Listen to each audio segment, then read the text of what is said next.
karon sa Den Furniture nga nahimutang sa Sitio Basdio, Sandingan Island, Loon, Bohol.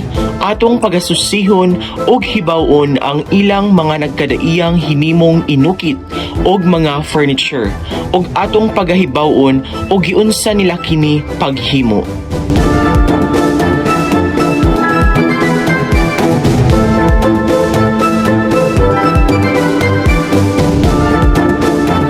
Hi, sir. Hello, good afternoon. Say pangani mo, sir? Ako na si Reden Balulot. Pila nakakatuig diri sa nga business, sir? Sa pagsugod nako mga 18 years na. Gikan pag nakahibaw kong pamanday, pagkulit o pagtrabaho aning mga klase-klaseng furnitures.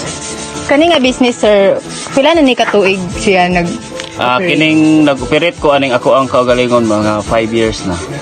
Thank you, sir. Good afternoon, sir. Good afternoon. Nganong kaning inyong gi-business, sir? Maopoy nakuan sa akong nahibawan nga akong trabaho po. Maopoy akong nahibawan. Di maopoy akong gihimong negosyo sa ako ang kaugalingon. Unsa ang mga furnitures ang kasagaran ninyong ginahimo?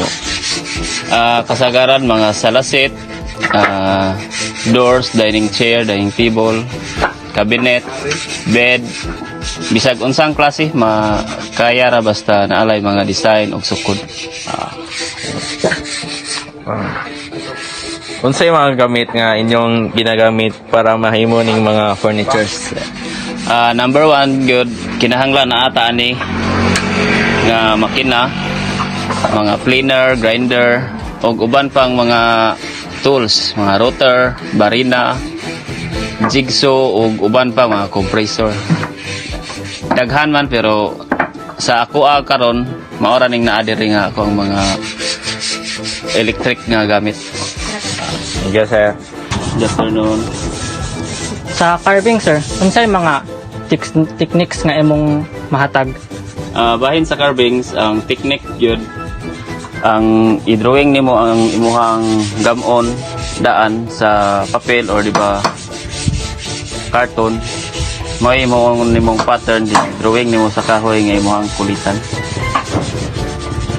Kung mag-carve mo, sir, unsay mga steps ang buhaton?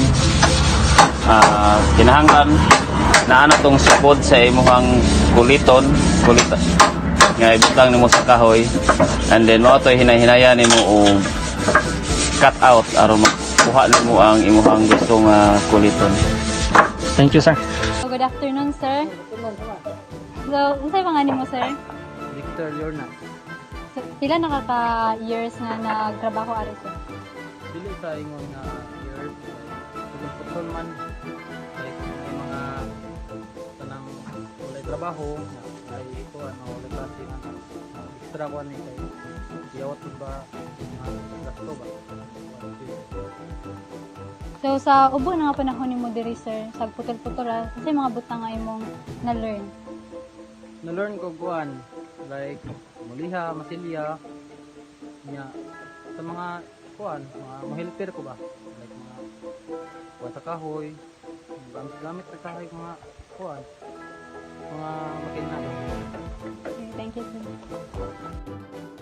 Mao kini ang mga nagkadaiyang hinimo sa Den Furniture ug usa sa ilang pinakamaanindot nga hinimo mao ang altar sa simbahan sa Mokpok, Loon, Bohol.